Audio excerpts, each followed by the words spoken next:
Welcome. Now guys, I'm actually going to show you something that will literally baffle your mind. Let's examine the elements that are on the table here. We've got 3 cards, okay? 1, 2, 3. We've got 1 dice, 3 nuts and 3 bolts, and a canister.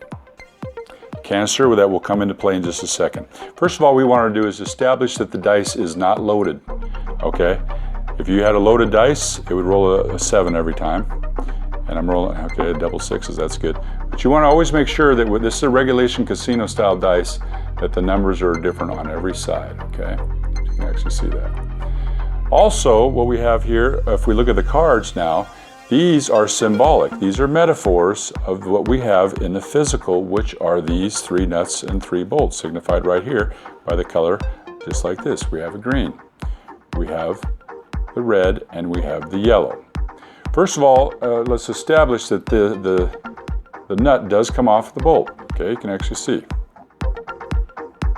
Okay, put that on there like this. These are not soldered or welded on there. All 3 of these do come off. Okay, so this will put that on there like this, and then number 1. Now this one actually is a little bigger. It kind of looks like, but that doesn't matter. Okay, there it is. 3 nuts and 3 bolts that come off, okay? And what we're going to do is we're going to have these cards now shuffled. Shuffled in such a way that not even nobody in this galaxy, in this universe, knows which position is which, okay? And I know that you're wondering, you're asking yourself, Self, what does this have to do with E.T. that went home on a UFO followed by the FBI? Well, you're going to see here in just a second. Remember, 3 cards, okay? Now, we're going to have one of these selected randomly. So how are we going to do that? We're going to roll the dice. We're going to go from left to right. This is number 1, this is number 2, this is number 3, okay? We're not going to spell any numbers. We're not going to go this way, count this way. We're literally going to count from your left, which is this one. That's 1, this is 2, this is 3. So we literally have to roll the dice until we come up with them, okay? That's number 6. We don't have 6, we don't have a 5. We need a 1, a 2, or a 3, okay?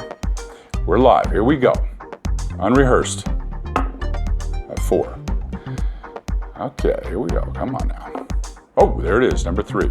So remember, we're gonna count this way. 1, 2, 3. And it's right there. So let's put that to signify the 3rd position. 1, 2, 3.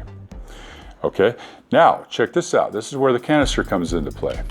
Okay, notice there's no trap doors, no wires, no cables, no magnets in the canister. All right, so we're going to slip these, the nuts and the bolts, down inside the canister here. We got, oh yeah, that's good. Just like that.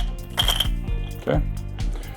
They go in there. Now something happens that's very mysterious here when you incorporate friction and heat. Okay.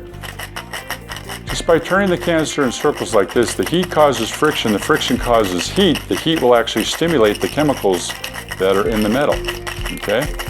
And by doing so, a phenomenon occurs that is really unknown to modern scientists. We don't know what it is, but check this out. I have no idea how this even happens. Let's examine what we have on the table now, okay? We have the yellow, and we have the green. The nuts and the bolts are still connected, okay? But the red one has come apart. So let's take a look at what we have here.